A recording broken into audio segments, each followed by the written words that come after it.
We have France 24's sports editor Simon Harding with me here in the studio.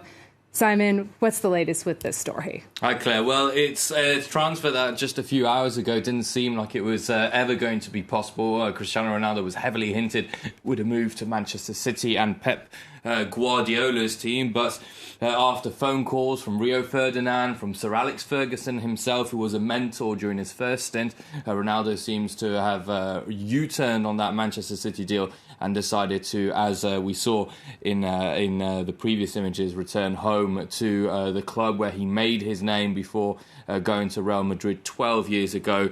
So it is very much the case of one of Old Trafford's greatest players, one of their most famous number sevens, coming back to where he shone, to a place where he's loved, where he's adored, and where the fans are certainly going to be extremely happy to see him. The Manchester United website actually crashed when the news broke, with so many people trying to verify the information. So certainly this move from Juventus, after the Portuguese forward said he didn't want to play for the Italian giants anymore, Juventus were willing to sell him anyway.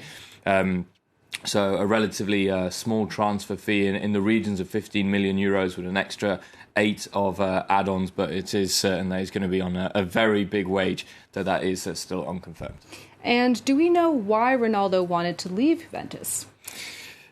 It was the case of, I think, Ronaldo not wanting or not being able to prolong his adventure with them. I think he put out a message on social media saying that he'd given it their all, that Turin would always be in his heart. But Ronaldo is the kind of player that needs to feel that he is liked. He left from Real Madrid because he felt that the club weren't backing him, weren't supporting him anymore. And when Juventus made it clear that he himself, they were willing to sell Ronaldo, and they had been trying to do so for the past 12 months, it was time for him to go. So where to go in that case? Go back home to a place where he is loved, where, as I mentioned, he made his name, where he scored 118 goals in 292 appearances. He won the Champions League with Manchester United. He won 3 Premier League titles back-to-back with the Red Devil. So he is going back into his comfort zone. He is going to be able to flourish again. That's one of the big question marks. Is he going to be able to keep up with the pace of the Premier League, with the tempo and the style that English football is so particular for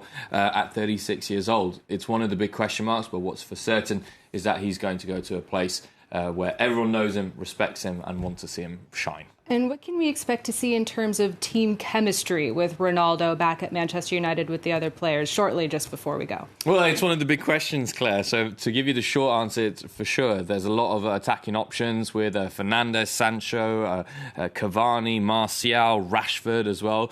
So Ole Gunnar Solskjaer is going to have a host of opportunities to find the winning team, the right formula. Ronaldo now, at his old age, doesn't play on the wing like he used to, but plays as a centre-forward, as an out-and-out striker. That means that potentially he will rotate with Cavani. It potentially hints to an exit for other fringe players. But it also means that Ole Gunnar Solskjaer is going to have to get this right. Time is running out for him to win a first trophy with Manchester United. And with the squad that he's got at his disposal now, he has no more excuses. All right, France 24 sports editor Simon Harding with that update on Cristiano Ronaldo heading back to Manchester United.